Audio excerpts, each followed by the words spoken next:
As many of you know, I have many controversial guests, so that comes at a cost of being demonetized everywhere. So if you want to support the program, go to fightbackpodcast.com, and I have all kinds of merch on there, whether it's jiu-jitsu, fighting, political, and other accessories. And thanks for the support.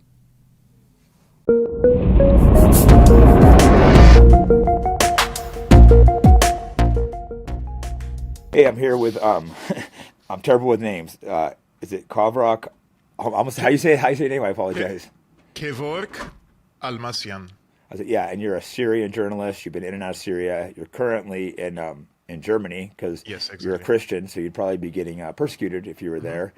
Mm-hmm. This is such a complex thing we're about to unpack. What's going on in Syria? So it's hard for me to know even where to start. I'm probably going to stop you a few times and ask you some really dumb questions because I know I have a very small understanding of it.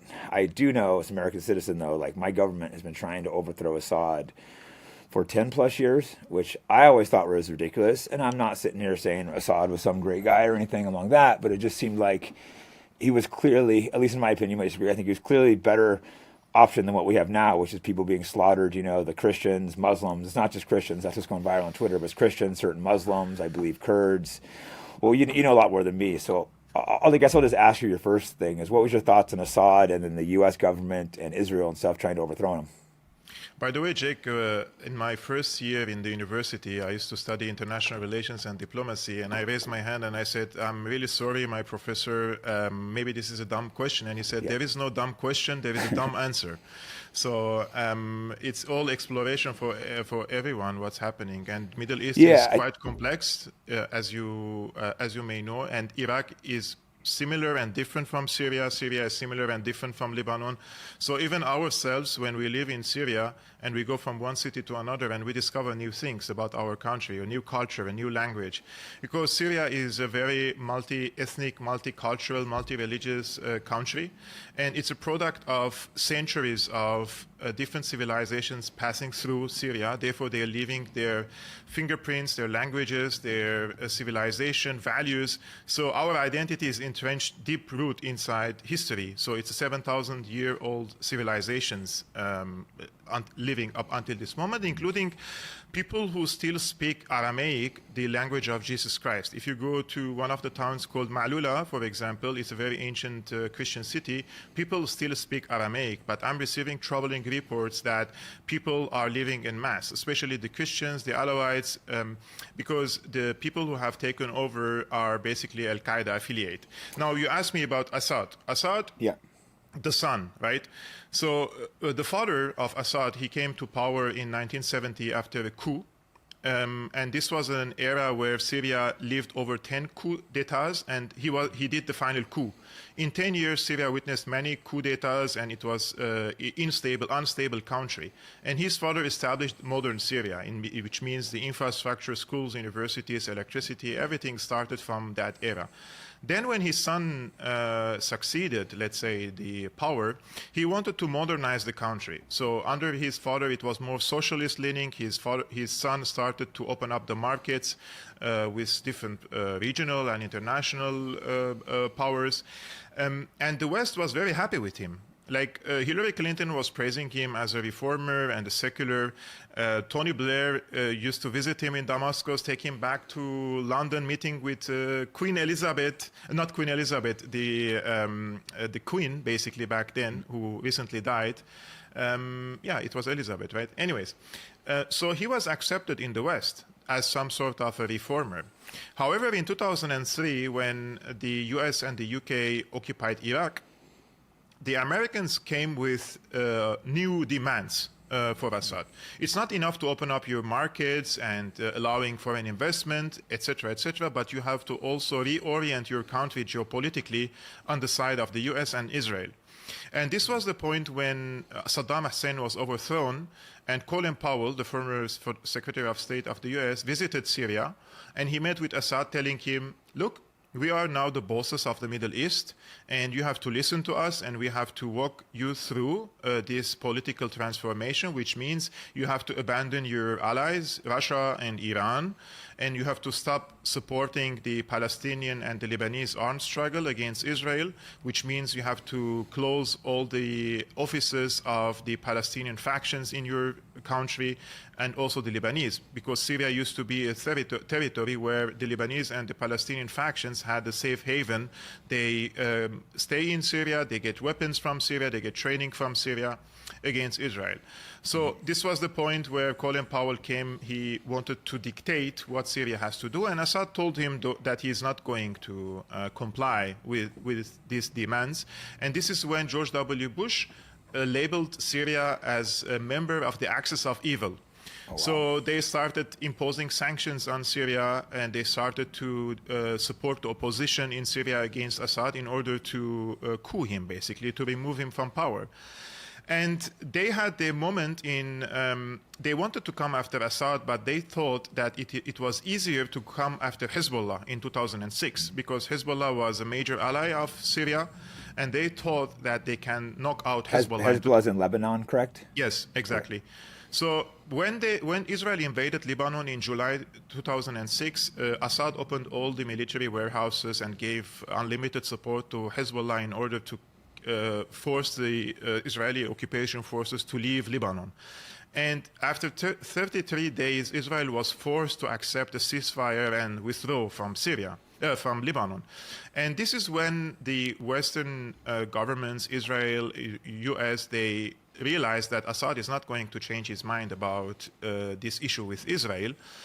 However, Sarkozy, back then the French president, French prime minister president back then, he convinced the American and his Western allies that we have to give Assad one last chance. And he invited Assad to Paris, rolled him a red carpet, basically.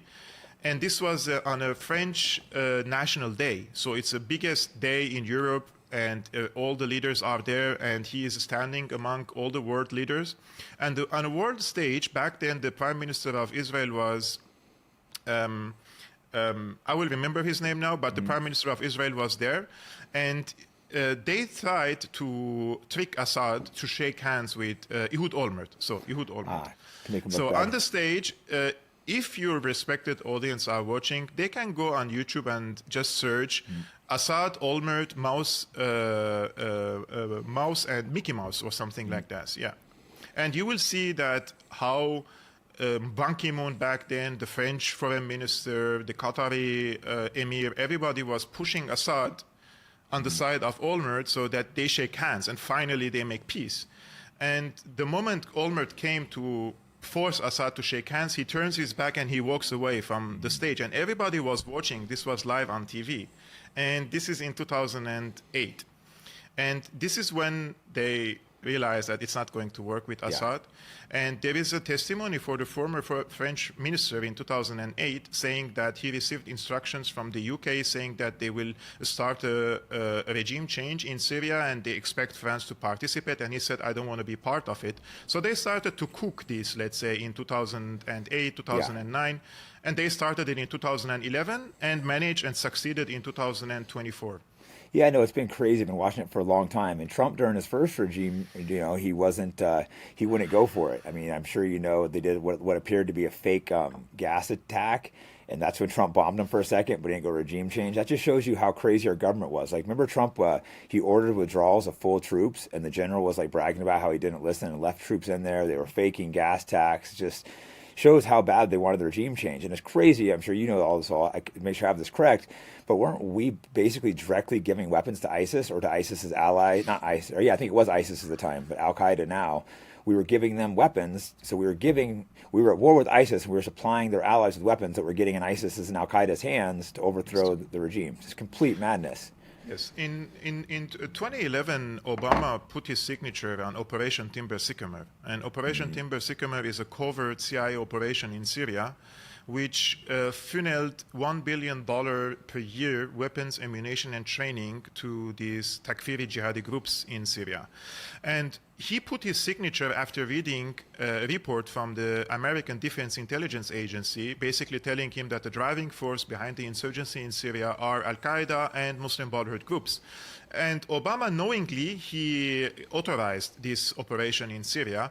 But however, in front of the international public and the American public, you cannot simply give weapons to Al-Qaeda, and just like they did in Afghanistan. So Obama used to come and say, oh, we have the moderate rebels in Syria. We're giving them the weapons to the moderate rebels. But we in Syria, we didn't see moderate rebels. We didn't recognize that they are moderate rebels. They created names for these military units to give them weapons, but all these weapons ended up in the hands of ISIS and So was it al-Nusra. basically kind of an offshoot of ISIS, so they could give? So basically, it was a cover, so they could give them weapons, more or less.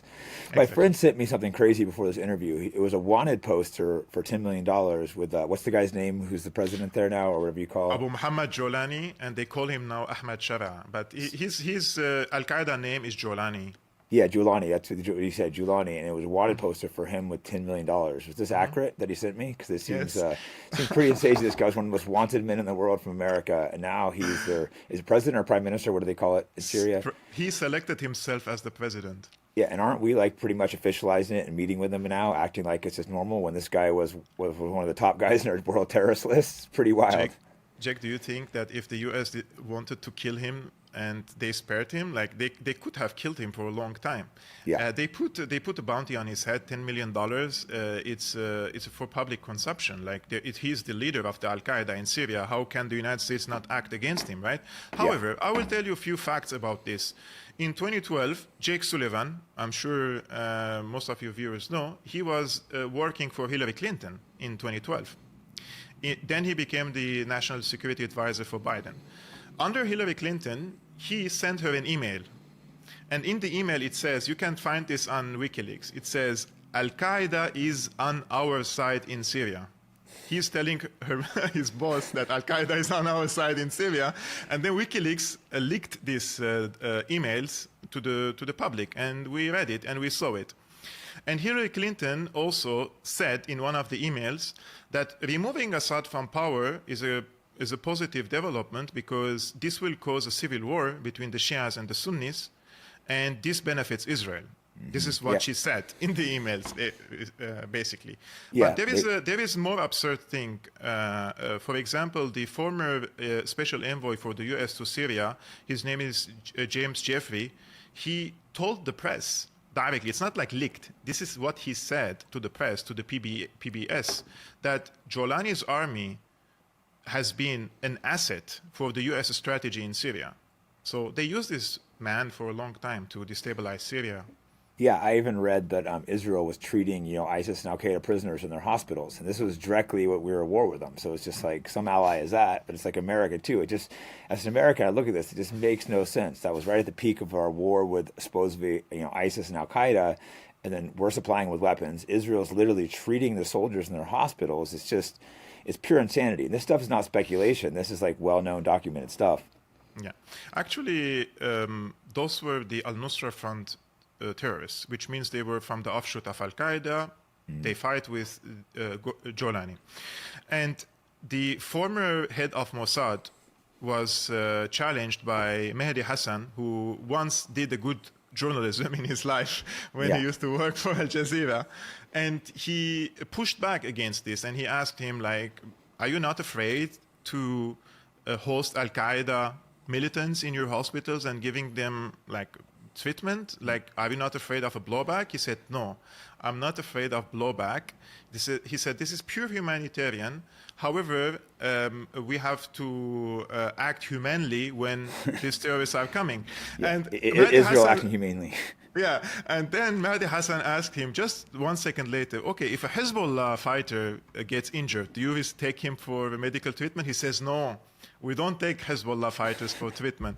And he says, you're just contradicting yourself. And he says, no, I'm not contradicting myself because according to my relocation or his memory, Al-Qaeda has never attacked Israel, unlike Hezbollah.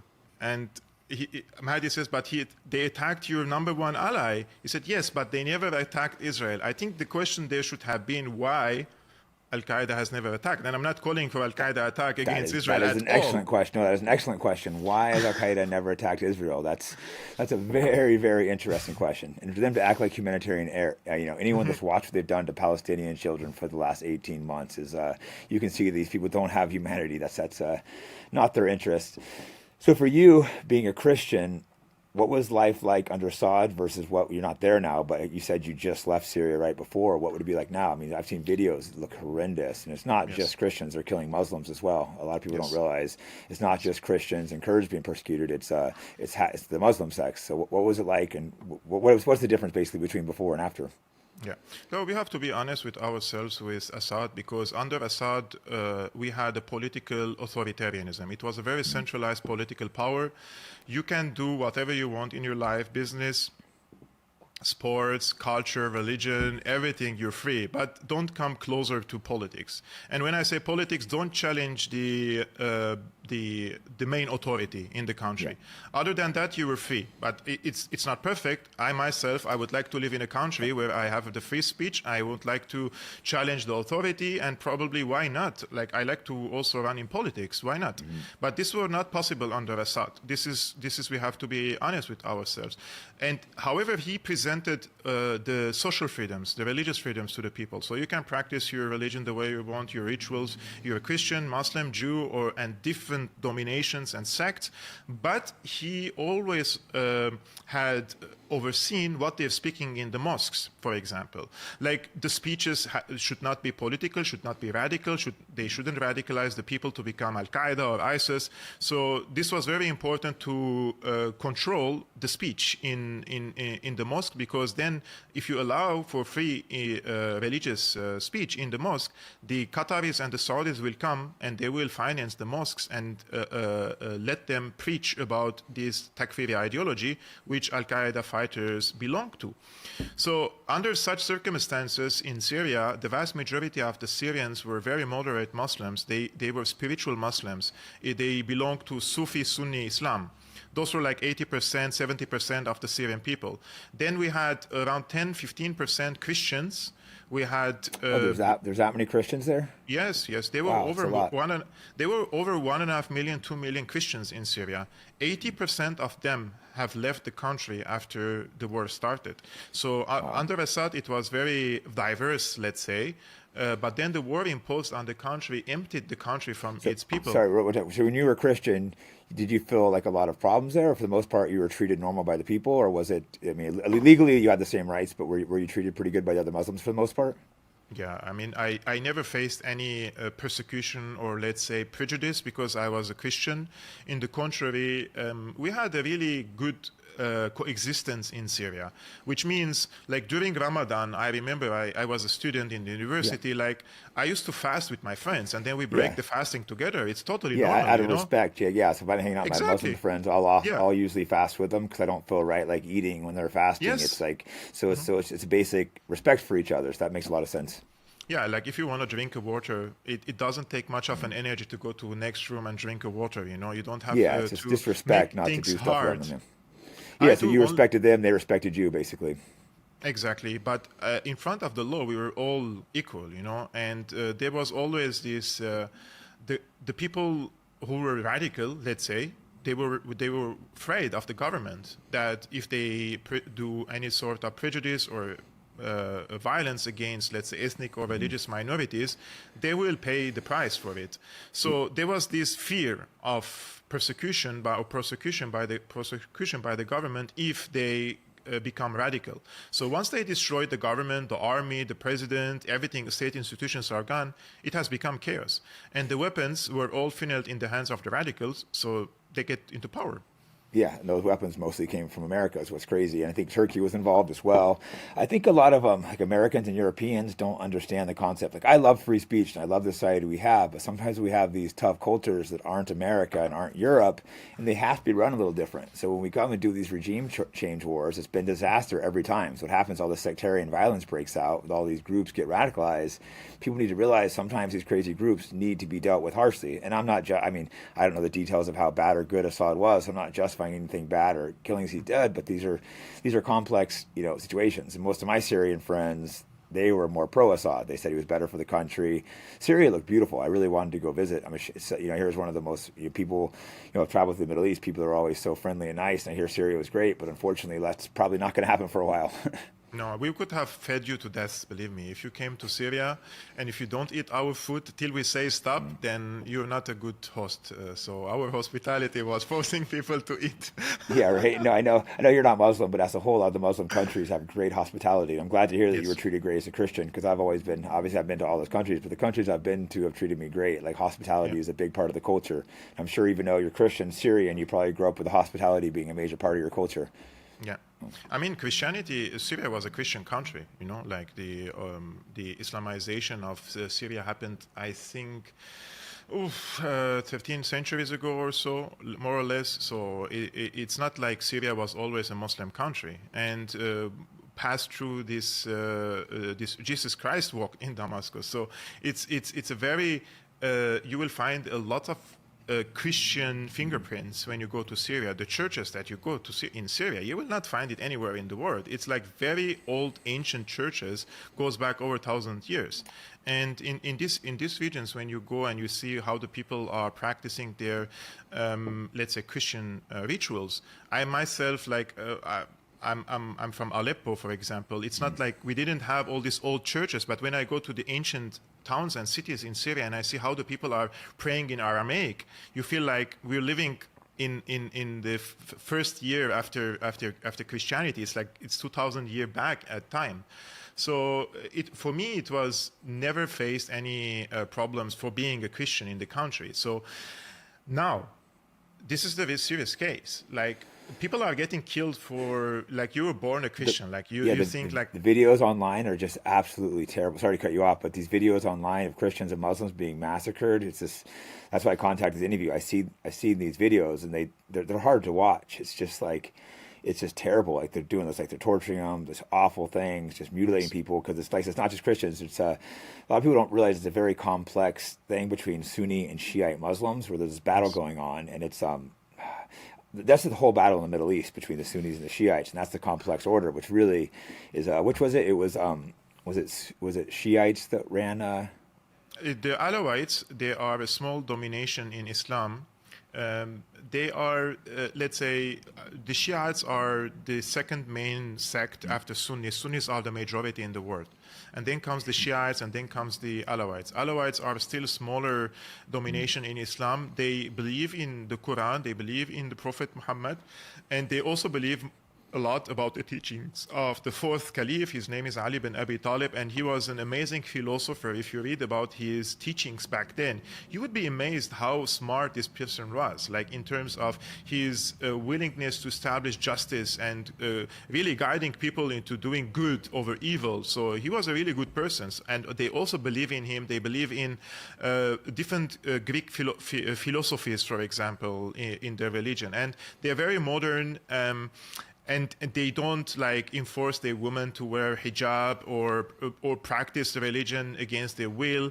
And Bashar, he was an Alawite. His wife was Sunni. He was an Alawite, but both were more modern, right? The people who wanted to remove him, I mean, if you turn on your TV, they would tell you, those are the Democrats, those are the progressives fighting against Assad. But the truth of the matter is, Assad was more progressive than the people who fought him. And they fought him because he was progressive, more progressive than them. They wanted to bring the country back into more, let's say, conservative Islamic style. Like when Assad allowed casinos, for example, to open in the country. They made a big issue for him. Like the closed communities in Syria, they lobbied big time against it. Gambling is haram, and I understand it, but Syria shouldn't be one colored. Like, if you don't want to go to the casino, you don't go to the casino, right? And nobody forces you to go to a club, for example, but some people do. So I like the diversity in Syria. Like, you can leave, or you used to leave from you cover yourself completely. I can't even see your eyes, basically. Yeah. Or you walk in a miniskirt, right? Both Yeah, you're were, allowed to do whatever you want. Yeah, yeah. that's freedom. You know, you could be, if you want to cover up, cover up. If you don't, don't. That seems pretty fair. Some people get mad when women are covered up, but it's like, okay, that's freedom. That's their right to cover up as well. You know, I prefer women not, but but in a free country they can cover up Yes. if they want. Yes, and myself, to be honest, like when you see a covered woman, why should I be bothered if she's okay with it? I don't like it. I don't want my woman or my children to cover themselves like that. I like modesty, but that's beyond modesty for me. You know, like it's, Yeah. why can't I see your eyes? I need to communicate with a human person. This is in my conviction, but who am I to come and force this person to remove it? But at the same time, now in Syria, people are not allowed to have this freedom any longer. So if this was about freedom, about democracy, people should have the choice, right? And I myself, I'm a political activist nowadays, and I'm an analyst, for example. And they know me in Syria. All these Jolani people know me. Like, if I go to Syria, they'd probably kill you if you went there, correct? yeah, like they would hold me from the airport. They would not allow me to the country. I would not see the sunlight again in my life. So this is because of my political work. Now, let's suppose they were tolerant and they said, this time we allow you, come in.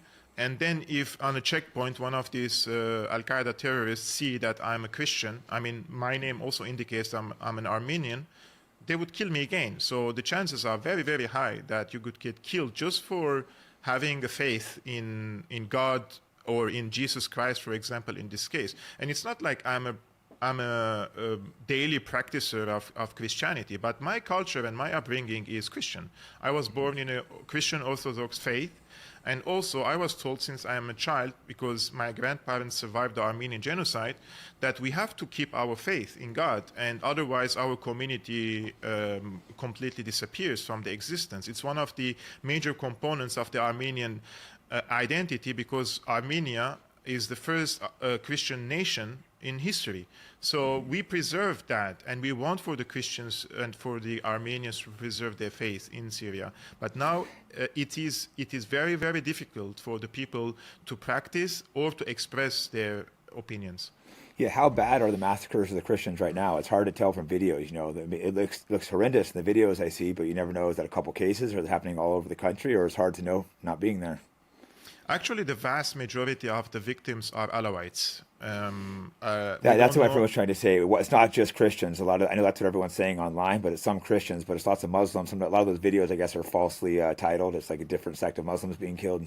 Yes. So the Alawites are being mass murdered because president of the country in the past, Assad, was an Alawite. So they're taking revenge from the people.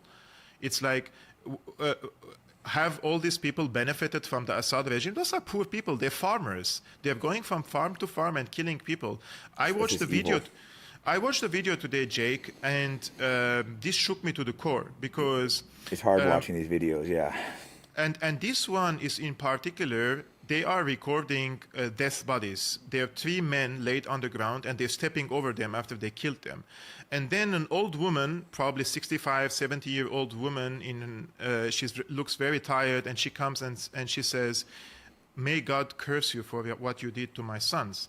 And when I investigated the case, they killed 2 of her sons and 1 of her grandsons in this operation. And they are stepping over these bodies, and they're saying, like, "We killed your pigs." In this video, imagine the pain and the suffering in the eyes of this woman. It's just so evil. Just put yourself in the shoes of this woman who lost all her family right now to these terrorists. And we learned today that those were everything that she had. She had these 2 sons and the grandson. Her husband is dead. And her house was destroyed due to the earthquake last year. They're from the poorest of the poor of Syria, and they're coming door to door and killing every man that comes in front of them. And this reminds me of the massacres that the Ottomans have committed against my grandparents 110 years ago. When my grandparents used to tell me about these stories, how the Ottoman Empire soldiers used to go from one house to house and take all the men and kill them in the streets, it was a story in my back brain, you know, we heard about it, but we couldn't visualize it. Yeah, now you see it televised. Yeah, no, it's hard to believe this, like, evil could still exist until you've seen it, both, you know, like what happened to Palestine last year and now seeing this in Syria. It's just sickening, and it's like especially that America helped this, and that we fund Israel and that we help fund this. It's just, it's hard watching this without losing faith in my country. Methylene blue has been used for over 100 years for medical purposes and recently surged back into popularity. It has been shown to help repair brain tissue and improve memory, cognitive function, energy, and mood. Research suggests that methylene blue could have neuroprotective effects, possibly aiding in conditions like Alzheimer's, Parkinson's, and depression. Go to MerakiMedicinal.com and use the promo code FIGHTBACK for a discount. Jake, my friend, look, in Syria, in 2009, 2010, if you came to Syria and you walked in the streets of Damascus, you would have seen many, many American tourists in the country, people speaking English in the streets. We had over 7 million tourists in Syria just before the war, the year before the war. It was a safe, stable country, thriving. It has a very functioning, good economy. And education was free for everyone. Healthcare was free for everyone. We had lots of good things. I'm still reiterating that political freedoms are essential. Look, I'm able now to speak with you because of freedom of speech and freedom of political practice. And that was absent. But the people were not getting killed door to door because of their faith or because they were born in a different ethnicity. So this is a completely different case. There is the intent of committing genocide against a religious minority in this case. It's sickening. Couldn't imagine getting pulled out and murdered in front of your wife and children, having to watch, and, who knows what they'll do to them. It's just, it's absolutely sickening to watch. Like, I've seen those videos and I was shook. That's why I contacted you. I said, let's do an interview, try to understand what's happening there. From an outsider, it seems like a lot of the conflict is really, the Sunnis versus the other people. And it looks like, let's have it back. I think it appears like the Sunnis kind of behind the scenes work a lot with Israel to try to overthrow like Iran and some of these other countries. I don't know if I have this right. Could you give me a little more in-depth on that? Or actually, who are the most influential Sunni countries? Saudi Arabia, Egypt, UAE, Qatar, and they all have the money, and they can influence through the media, through the NGOs, through the influences that they have. The TV outlets that in the Arab world, it's just like in the US. It's not like we have various of sources. No, they're centralized in the hands of few.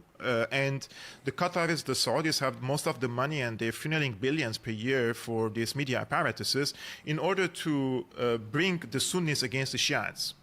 And it's like always this sectarian war and sectarian conflict in the region happens because of the ideology that comes from Saudi Arabia and Qatar and the money that comes from them. And this has been proven by so many incidences. Like in Afghanistan in the late 70s, early 80s, it was the Saudi intelligence in cooperation with the CIA that they have established these Taliban and Al-Qaeda forces there. But the main ideological driving force behind it was coming from Saudi Arabia. And the money was coming from Saudi Arabia. They put all this money to bring all the brainless people from all around the world and send them to Afghanistan. And they did the same thing in Syria. We had over 100,000 different nationalities in the country fighting against Assad in the past 14 years. All are from all around the world. So these sectarian tensions that happens in the region, it just directs all the, let's say, anger of the people against, like Shiites against Sunnis, Sunnis against Shiites. Meanwhile, Israel is advancing everywhere. Yeah, they want this war. They want the Middle East at war with each other, so they can't focus on them as they slowly massacre the Palestinians, kick them out, and I mean, likely they'll probably try taking more land in Syria like they are in Lebanon. I mean, what's your take on that? You think Israel is going to try stealing some of that land? I mean, the Israeli officials say that their borders start in the Nile and it stretches to the Euphrates. It's like, I'm not even bringing a conspiracy theory. Maybe a few years ago, they would have called you anti-Semite if you say this. But now they'll still call you that. But I'm just quoting Smotrich, okay? Smotrich says, he's in the government, right? He says that they will occupy Damascus, which means they will wage a military operation. And their vision is the following at the current moment. Assad was gone. Syria was a major threat for Israel. Once he fled, they destroyed all the strategic weapons of Syria, air defenses, tanks, artilleries, ports, and all the airplanes, right?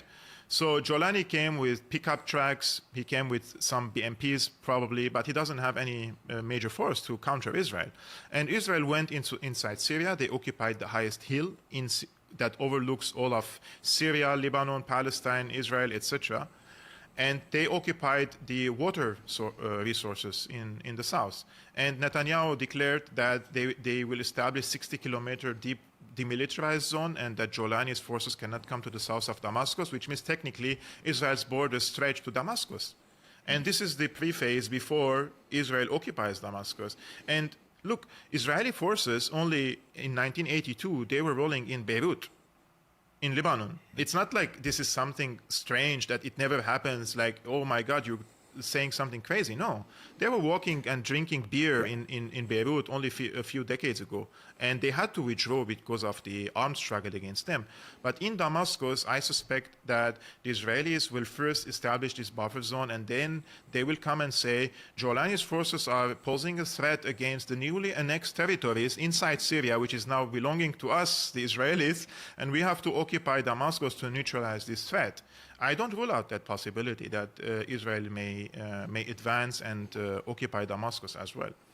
Yeah, people that don't know should look up the Greater Israel project. That's a plan of all that land they're saying. And people are always like, oh, why won't anyone else take the Palestinians? It's because they know once the Palestinians are all kicked out, they're going to start taking more land. And back to, saying Lebanon, I have a friend who's Lebanese. He said, they came in, they invaded his home. They went into his home. They broke all the dishes. They shit all over the house, destroyed things, cut up the furniture, just to destroy his home, just for no reason, just utter disrespect when they invaded Lebanon. Just stuff like that you hear, and it's like these people, like no humanity.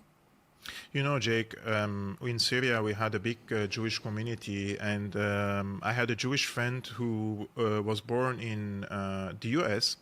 And 1 year before Assad fell, he contacted me and he said he's in Damascus and he feels so happy in Syria. Like he feels like this is his root, And he asked me if I can help him through my contacts to reopen one of the religious sites of the Jews back then, because they left in the 90s. I will tell you the story later.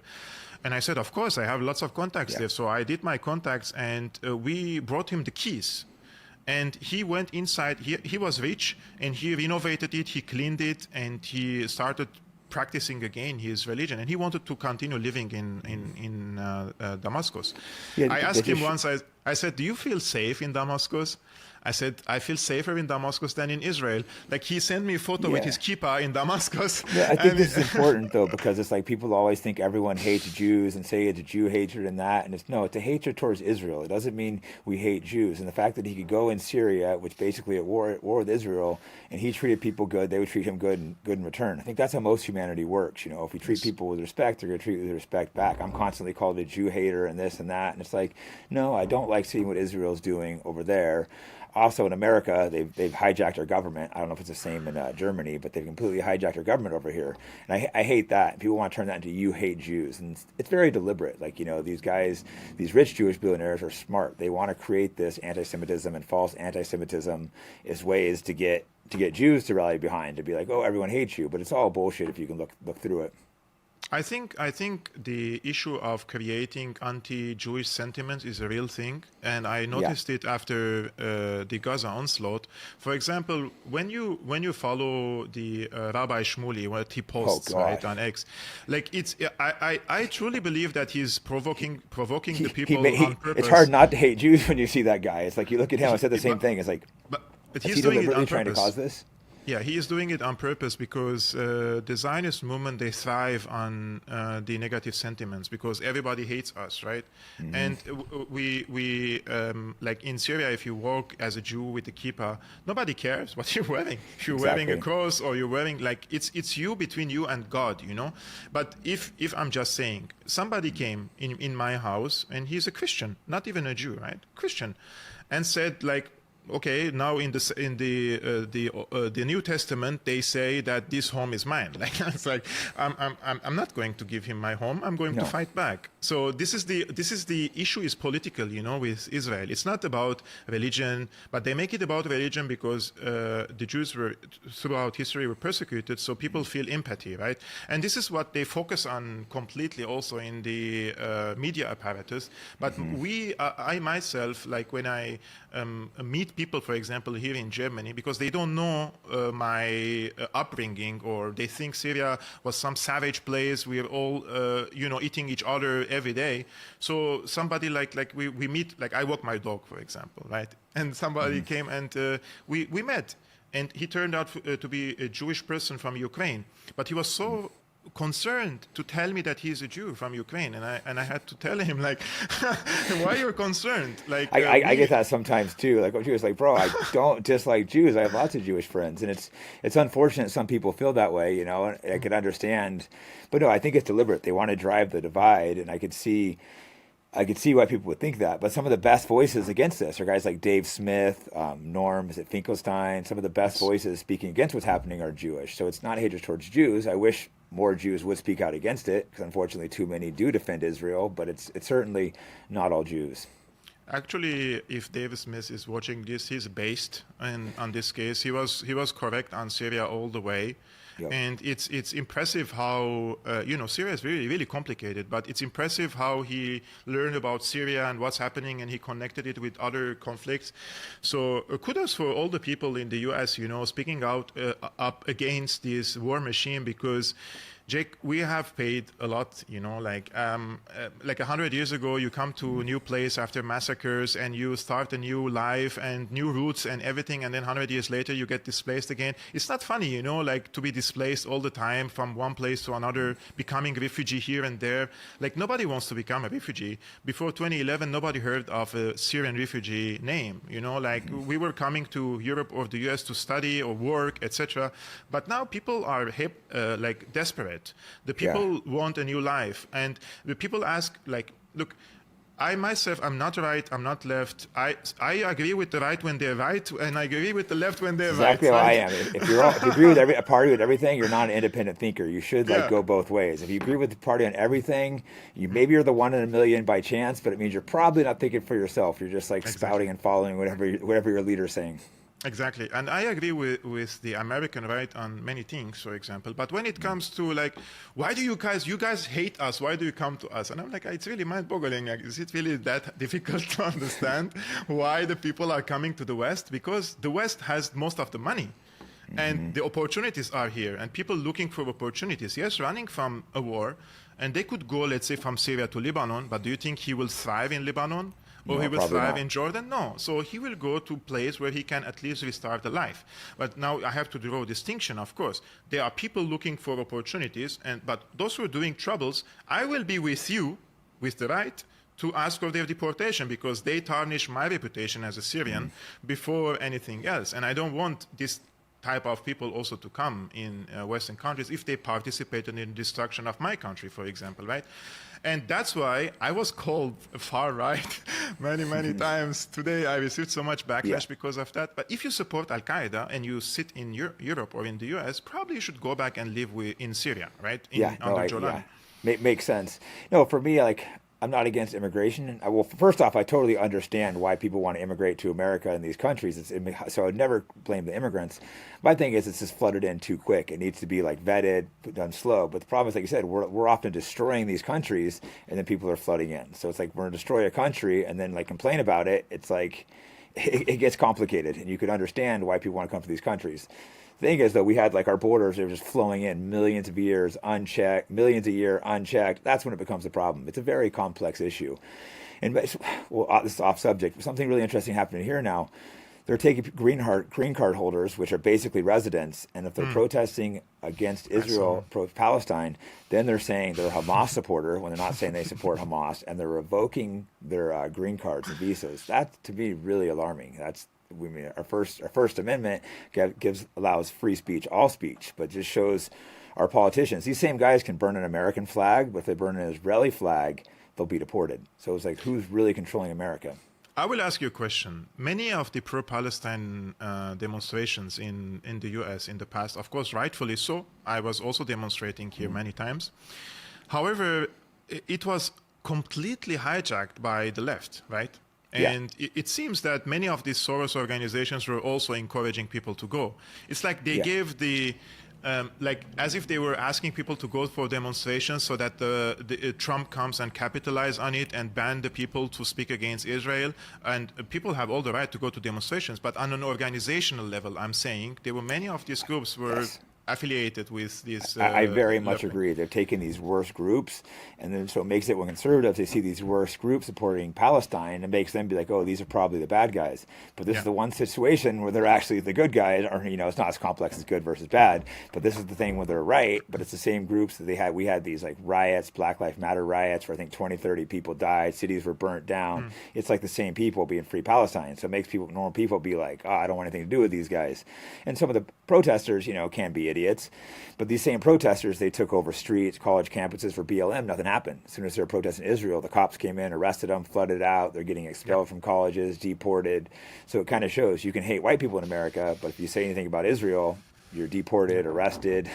It's been very clear to a lot of people, I think, who controls America. Even in Germany, where you're at, you can't become a citizen unless you say Israel has a right to exist. There's aspects of Jewish history that we discussed that you'd be arrested. We can't have certain discussions, If you were to say, 3 million, not 6 million people died in the Holocaust, you'd be thrown in jail. So you don't really have free speech over there either. Actually, Germany has a lot of limitations for speech, and I myself, I'm not an expert in history or the German history, and I'm not interested to dig in much. So I'm not asking questions, I'm not challenging. I think you should have the right to do that, is all I'm saying. Yeah, but simply criticizing the crimes of a state which is governed by humans, basically, like they're individuals taking decisions to kill Palestinians, right? So you are basically criticizing Netanyahu, Smotrich, etc. Before that, Ariel Sharon. Like there are so many, let's say, officials came in Israel.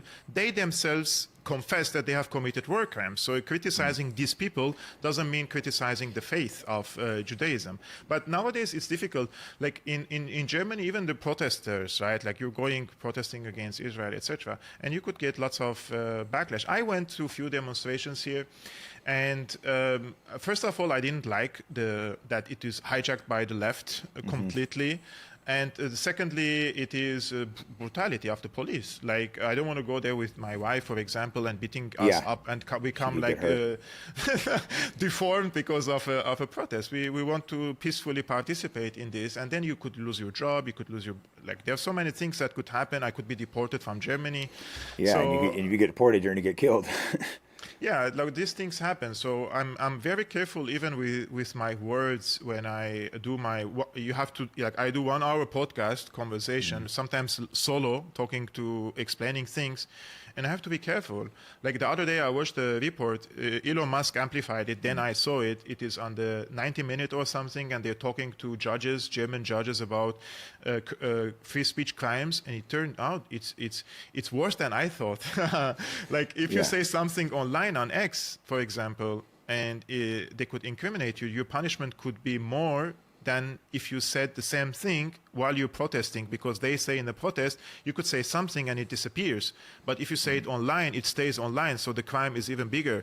I was like, oh my God, so I have to really be careful. No, it's crazy. I see people getting more prison time in England for like tweets versus actual rapists. That's just pure insanity. And like I said, I don't know exactly how it is in Germany, but I do know there's certain things that you'll get thrown in jail for talking about. And I think, no historical event should be off limits, in my opinion, whether right or wrong. You can't really find the truth if you're not allowed to dig and ask questions.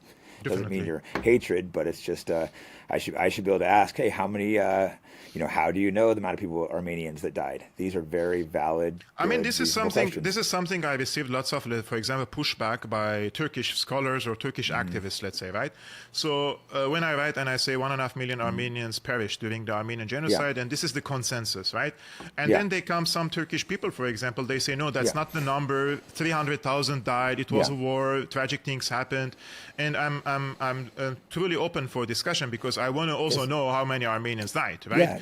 We should want to know the truth. That's the only way to get to the answer. You have to be able to go back and forth, Like I haven't really studied the Armenian genocide, so I have no opinion on it, but I would like, for me to do, I have to listen to people argue both sides. If you can't listen to both sides, you're not going to know the truth. To me, that's pure madness. And the term genocide, it's not about a number.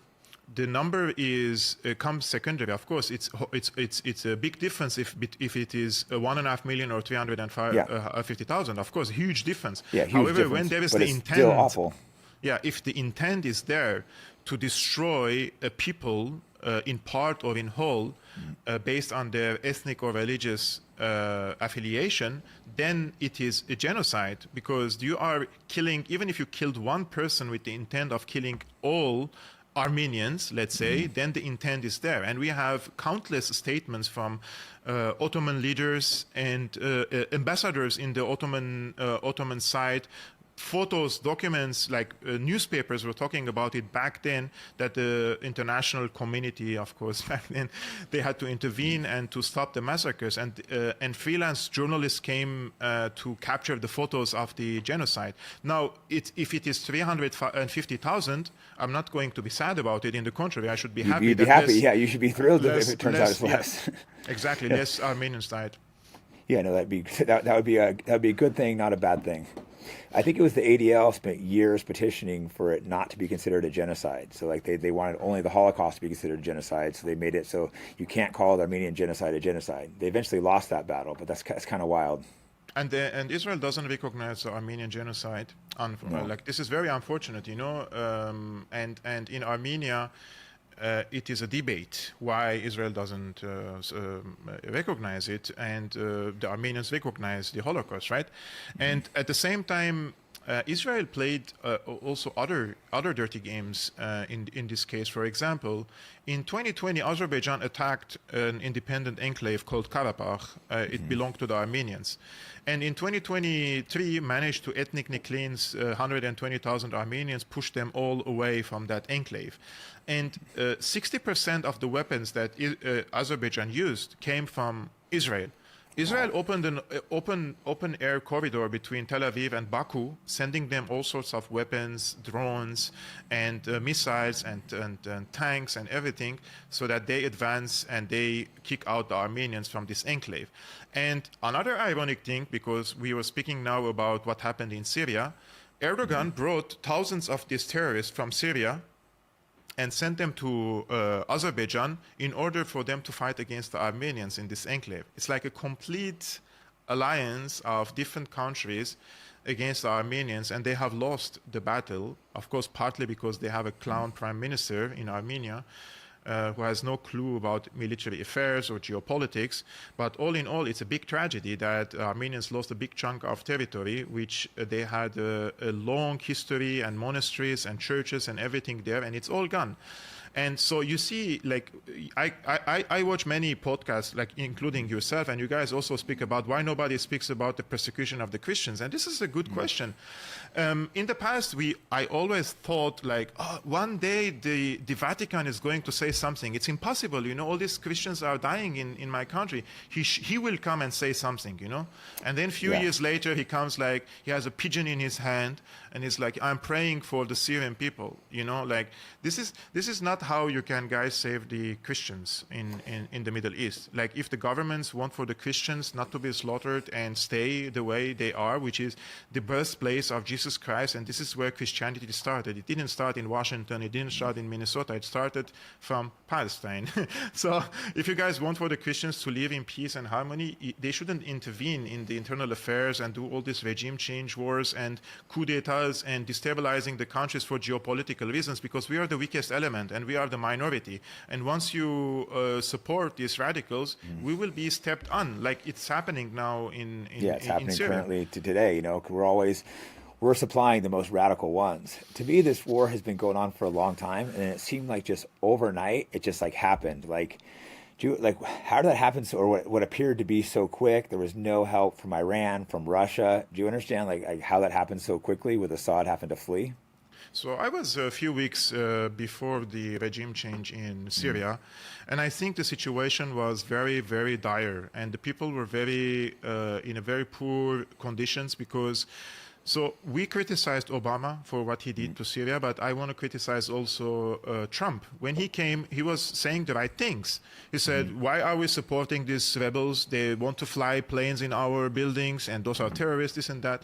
But when he came and he wanted to withdraw from Syria, the intelligence community went against him, the CIA went against him, the Pentagon and the neocons and Israel and everyone went against him. They didn't want him to withdraw from Syria. In the contrary, they orchestrated chemical attacks in Syria 2 times, in 2017 and 2018, so that he stays in Syria. And These so were staged, right? Those chemical attacks were like staged, or most likely were staged, it appears from what I read. In 2017, the chemical attack happened in a city called Khan al-Assal and Khan Sheikhun, sorry. And in this place, the researchers of MIT, they have found out that this missile came from a rebel side and not from a government side. And the same thing in 2018. In 2018, it was highly likely that a chemical attack never happened. It was not the case at all. But despite that, Trump bombed Syria twice. He called Assad animal. He said he will assassinate Assad. And then the most important part, you know, there are some things for Trump, it's a theater. He wants to show like he has muscles. He's bombing, doing this and that, talk, big talk. We know his style. But there is, he really harmed Syria by imposing draconian sanctions on the Syrian economy, which means, Jake, I was unaware of that. So he imposed sanctions called the Syrian People Protection Act. So it's like the opposite of what they did, basically. They imposed draconian sanctions on the Syrian central bank. They imposed sanctions on the transactions. They imposed sanctions on the energy sector, on the pharmaceutical sector, on everything that is that can people services, right? So let's suppose, for God forbidden, one of my family members had cancer, and I want to import the medicine. I can't make transactions. I can't buy the medication. So people buy it from Dubai, put it in a refrigerator, bring it to Beirut, and then you put it in a taxi and you bring it to Syria because you can't buy. So that's how far Trump went in sanctioning Syria, to the extent that 95% of the Syrian people became under the poverty line under Trump. And then he occupied the oil fields of Syria and the wheat fields of Syria. So we basically occupied our energy and America food baskets. did. We occupied the oil fields. Yes. What were we doing with the oil? Probably selling it to Israel for cheap, or I don't think you guys got any of it. They were selling it to finance a proxy force that they have created there called the Syrian Democratic Forces. So we took the oil fields and we were financing the war with this. Wow, that's crazy. Yeah, I did not know that. And we needed this oil because everything in Syria works on fuel and gas, like from cars, from our cooking, and from our electricity. So imagine we had 2 hours of electricity per day because we don't have our oil. And our cars, you have a car, but you don't have a fuel. How can you drive your car? Damn, so people couldn't even get to work and functions. And how so would the factories work? How would the factories work? Nothing works without fuel. And Trump's the one that put these sanctions on. Yeah, so he helped these so-called rebels, these terrorists, by impoverishing the Syrian people who live under the government regions, who were the majority, 15 million. And then the organizations like USAID, NED, and other organizations, they have funneled billions of US taxpayer money into the regions occupied by these Al-Qaeda forces, saying this is humanitarian aid, we're building tents, we're giving blankets, we're giving food. Yes, they were partly doing that, but some of this money was also going to the pockets of these terrorists. And this has been proven now because of the Doge, and they're coming after USAID and everything, that there was a non-governmental organization in Idlib where Jolani used to occupy. The guy received the money from USAID, and he says he's a humanitarian organization building tents and giving blankets to kids and children.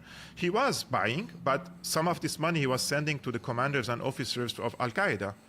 Around $9 million went to the pockets of these Al-Qaeda terrorist leaders. So on one hand, they destroyed the economy of Assad, let's say. On the other hand, they propped up the economy of Jolani.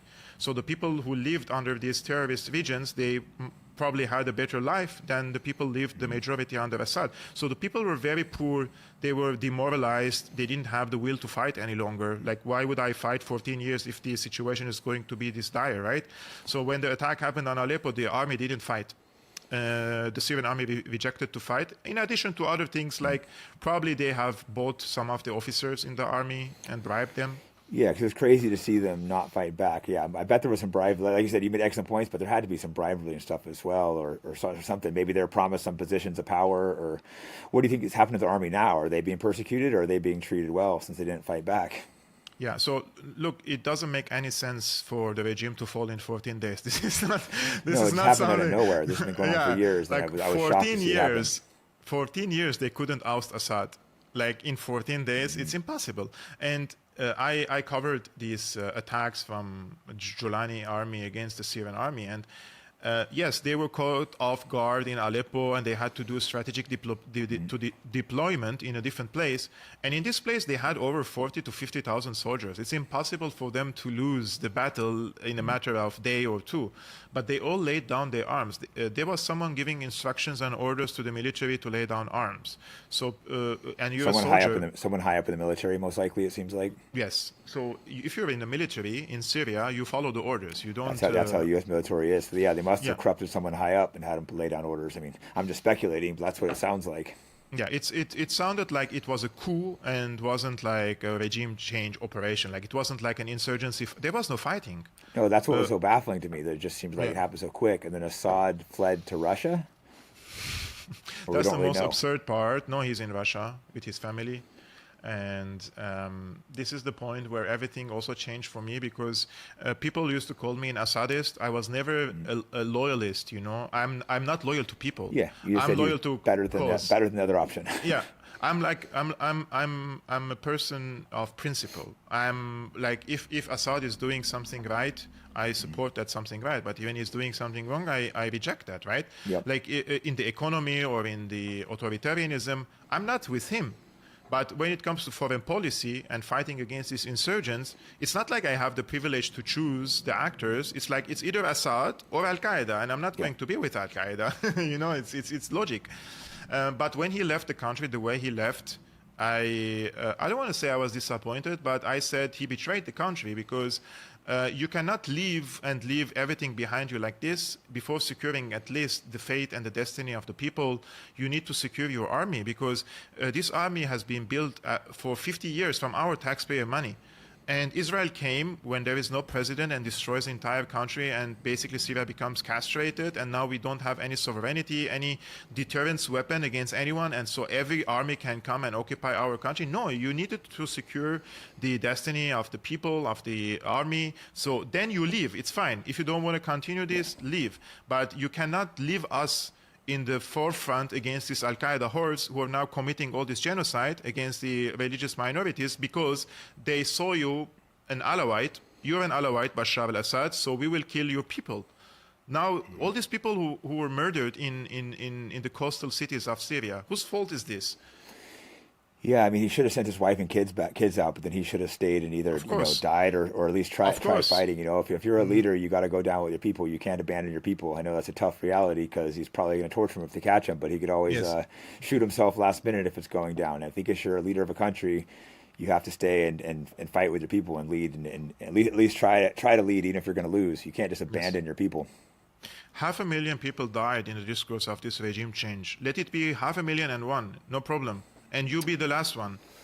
Yeah, you got to go down with your people. I agree. You know, if you're the leader of the country, it's your job. You know, hopefully, I mean, him staying, he could have rallied the people to pick up their weapons and start fighting. Course. You know, if like, oh, Assad's coming out with us to fight, it's like he could have rallied them and got people like, no, we're fighting, get your weapons, and rallied it, and at least it died like a man if he hadn't won. I mean, 1/3 of the casualties in Syria are from the Syrian armed forces, so his military. And so you have around 180,000 soldiers got killed fighting for the country and for him, right? So he stays in power. And then you have 3 times more injured people, disabled people, because of this war. And if every of these killed and injured, disabled Syrian soldiers have only 3 or 4 family members, we have over 2 million people now affected by this war, right? And they used to receive government subsidies because they lost their son and nobody can work any longer, or they lost their father, and so the government used to support them. Now that he left, everybody stays like orphan. Mm-hmm. The government rejects to support them, al-Julani, because they belong to the Syrian army families. They kicked the families of the former Syrian army soldiers from the public sector completely. So you have millions of people now starving without jobs in the country because of a punishment, collective punishment against them, right? And that's why the former Syrian army soldiers who were in the mountains, they organized themselves and they're starting like a guerrilla warfare against these Nusra terrorists. And this was the challenge that al-Julani felt, like the former army officers, if they come together and they attack against us, this is dangerous. So he sent his terrorist army basically going from house to house and killing ordinary civilians instead of fighting against the soldiers who were fighting against him. Yeah. Like, have you seen one video from what we saw on X belonging to a soldier carrying an arm? They were all civilians. No, it's all civilians. Yeah, they're cowardly. They're not taking soldiers. They're taking killing civilians.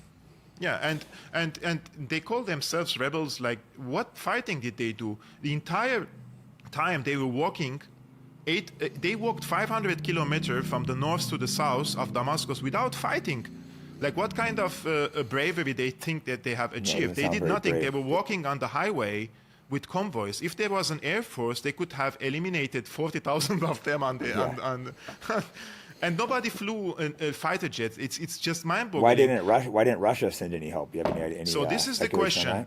This is the question. Assad, when Aleppo fell, he went to Moscow and he met with Putin, and he came back to Damascus telling his people and his advisors that he received an unlimited support from Moscow and that the Russian Air Force will intervene, but that intervention never came. So I don't know if he's telling the truth, or I don't know if he was bluffing to the people, giving them the impression that the Russians will come, will help us, and then all of a sudden he escaped. It's like we were all in shock because we expected a fight. And we don't want to give our country to Al-Qaeda.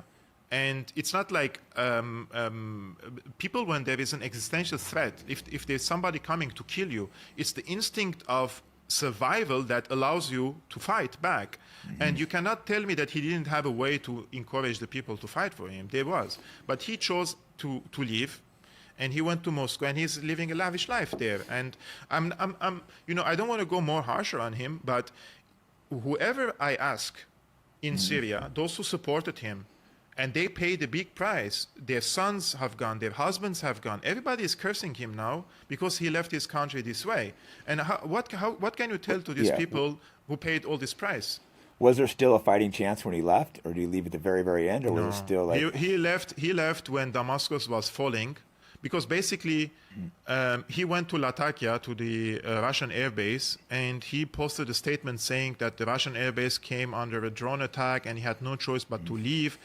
And I don't believe that, because once you go to Latakia, Tartus, Jableh, this is the coastal line of Syria, you had millions of people loyal to you. And he knows it. And he comes from that region. He could have mobilized his people again, and he would have said, we lost the rest of the country, and we will stay here, we will defend our Syrian identity, we will defend our whatever left from our Syria, and we will push back. You're the leader. You're the one who has to decide this and take a decision to say, we either fight or we surrender. Okay, if I want to surrender, there is no chance for me to win this. At least I have to secure the fate of these people. So you're friends with Putin, you're friends with Iran. So Iran and Russia should talk to Turkey, Qatar, and other anti-Assad forces in the region so that such massacres don't happen, at least. Like, this is the minimum of the minimum, you know? They could pressure them not to do massacres, right? Like Turkey and Qatar and stuff could pressure them not to go out and doing what they're doing, but it seems like there's no pressure. If the governor of Gaziantep, or choose any smaller governorate in Turkey now, picks a phone and calls al-Julani, he would stop the massacres. The most junior official in Turkey can now pick up the phone and stop the massacres, but they're not doing it. Because they really needed Turkey. Turkey really helped a lot, correct? That was kind of the final. I know U.S. originally was helping, but it seems like Turkey was kind of the final front that helped them push it over. Actually, because the place where al-Julani occupied was in northwest Syria, and it was on the borders with Turkey, so they had open borders with Turkey. I mean, if you see the gear the soldiers of Qaeda were wearing, the cars that they were driving, and the uniforms and the guns they were holding, it's quite obvious it's coming from a NATO country. It's from Turkey. So Turkey was the logistical hub and the intelligence hub which they gave all the support to these Qaeda terrorists. But Qatar was sending the money, the salaries. Like, imagine a soldier in the Syrian army received $30 per month salary because it has become very poor. The officer receives 50. If you're a general officer, you receive $50. The soldier in Al-Qaeda receives $1,000 per month. So they're making way more money. So that's people. It was easy to get people because they're paying them a lot better. I'm sure some of this money slipped into the Syrian army. My guess is, I'm speculating, but I guess some of that money slipped into the higher ups to not fight back. That's what it seems like probably happened. No, it's a shame. If the president or your leader steps by you and you're like, hey, we're going to fight, I'm going to go out fighting to the death. But all of a sudden, if everyone's abandoned, everyone's fleeing, it's hard to rally. It's easy for everyone to be like, well, no one's leading us. What are we supposed to do? Yeah. The thing is this